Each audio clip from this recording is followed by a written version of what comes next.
Right, so what is up guys, SDPeasy here and welcome back to another episode of Lampard's Lounge. And let's just say, this is a bit of a mental one.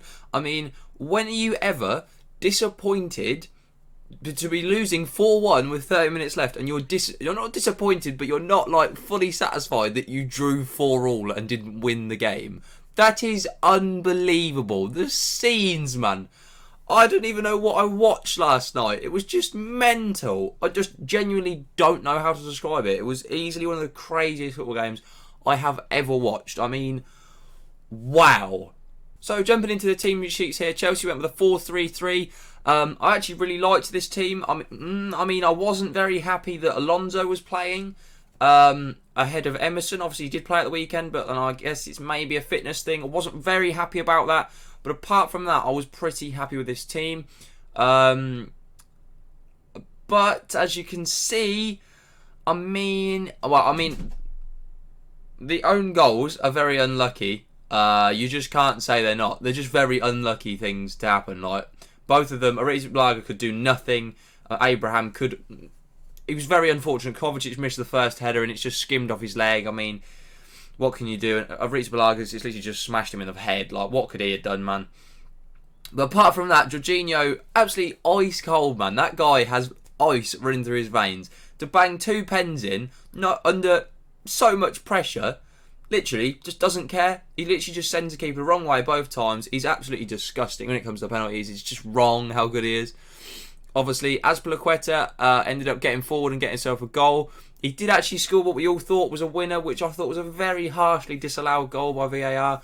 I know the new rules, if it literally touches your hand now, it's a handball, but literally, like, Abraham's 2 yards away and the ball is coming at him so quick. He doesn't even know it's happened. Like, what's he meant to do? Come on. But even still, obviously got a very good goal, Azpilicueta. Well, nice little tap in. I did actually think, now I might be wrong here, but I did actually think Azpilicueta's goal was offside. I don't know, because I never saw a proper VAR check on it, but I thought it was offside. But you never know. And obviously, my guy, Reece James, off the bench, bangs. I mean, his goal was sick. Like, Zuma was so unlucky not to score his header. Like, I genuinely thought he'd just bang that bins anyway. It comes out, Reece James, 19 years old, your Champions League against Ajax, you're losing 4-3, you've come off the bench and you bang that bottom bins. Oh, what a finish. What a goal. It was just mental how he's managed to do that. Scenes, man. Absolute scenes. And Ajax obviously coming out with the same sort of team they always do. A very good team. You can't doubt them. They're one of the best teams in Europe. It's simple as that. They should have been in the Champions League final last year, obviously. But obviously the run they went on was insane anyway. Promes scored a very good goal. Ziyech, obviously his free kick, which caused the own goal from Kepa, was fantastic. His free kicks and his delivery for Promes' goal as well was fantastic. He was a brilliant player. Obviously, he only came off due to the insanity that was the double red card situation. Obviously, Blint and Veltman had already been booked. Blint's, you can't argue. It's a horrendous challenge on Abraham. That's a second yellow all day long. You literally can't argue. I'm not surprised. Veltman's maybe a bit harsh, but the way the rules are now, touches your hand in the box, it's handball. He moves his hand towards the ball. Can he argue? I mean, I know a lot of the Ajax players have been, since the game, have been throwing a lot of stick towards the referee, but I don't see really what they're getting at. I mean, can you argue it, either of them? Not really, but I've never in my life seen both centre-backs be sent off in 30 seconds and a penalty given. I mean, what even happened? Like, me and my dad were sat there like not knowing what had just happened. It was mental. Just, what even was it, man? I mean, wow. I mean, obviously, Van de Beek's got a very good goal, and at 4-1 down, I thought we were down and out. I thought that was it. I really thought that was it. I thought we were down and out, and that was game over. But, I mean, what a performance. So, we'll jump into positives and negatives. Obviously, the header amounts of positives. The never say die attitude that we showed at 4-1 down with 30 minutes left, that is game over really. Against Ajax anyway, one of the best teams in Europe, and we came back. We finished 4-4 and we should have won 5-4. We should have won the game. That attitude was unbelievable, especially from a group of such young players that were on the pitch at the time. Obviously, Hudson-Odoi had come on by this point. Reece James, you've got Tomori on there. You've got Mason Mount had obviously come off, but Abraham was on the pitch. Pulisic was on the pitch. All these players are like 21 years or younger. That's mental. Like, fair play to them, man. They were just sick.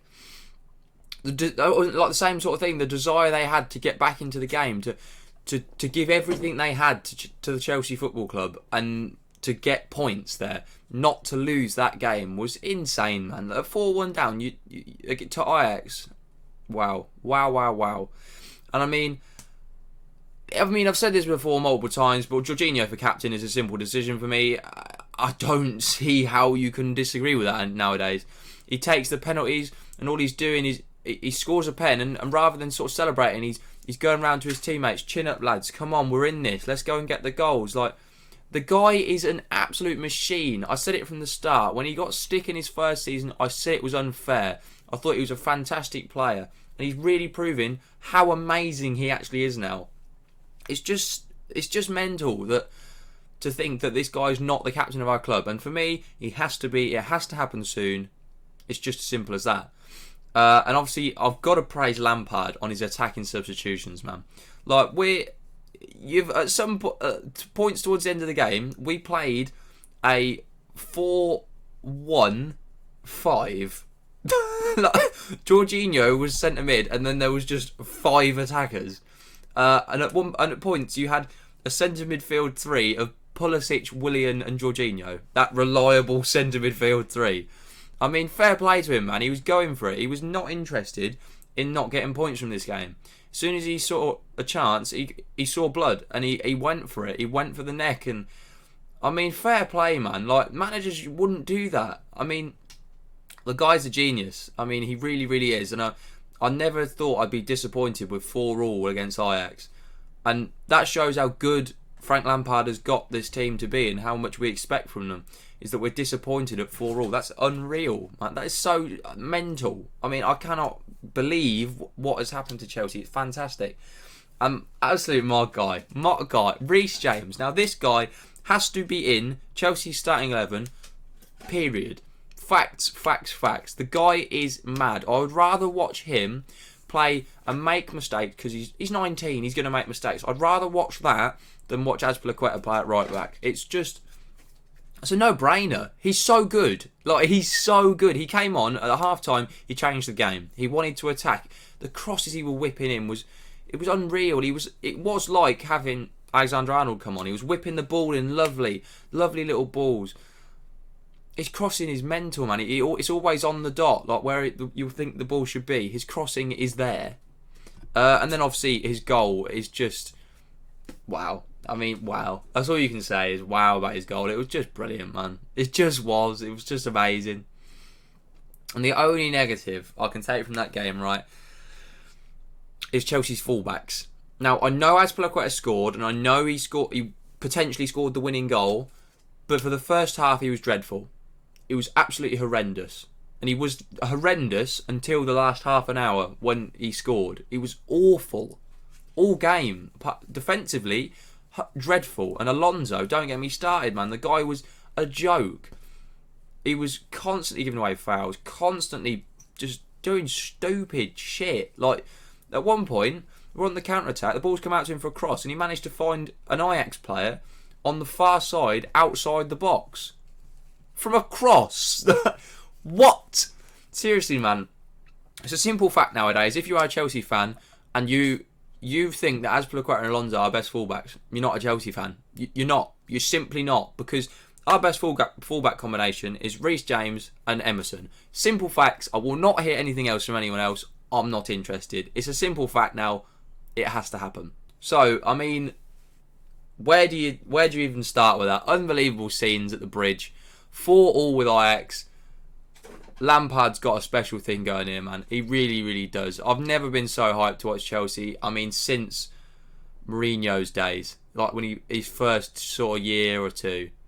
This is mental. I'm so hyped to watch Chelsea. It's amazing. It's such a good feeling that you want to watch your team play. I mean, recent years, like with Sarri, I wasn't interested a lot of the time because we just were rubbish and we played horrible football. Whereas now we play attacking football. We go at teams. We don't sit.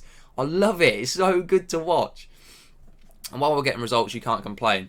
Now, obviously, we are now joint top with Ajax and Valencia with them winning. So we're all on 7. So it's interesting now. We have to go and beat Valencia and we have to beat Lille. Simple facts. We have to beat both teams. So it's going to be tough, but I know we can do it.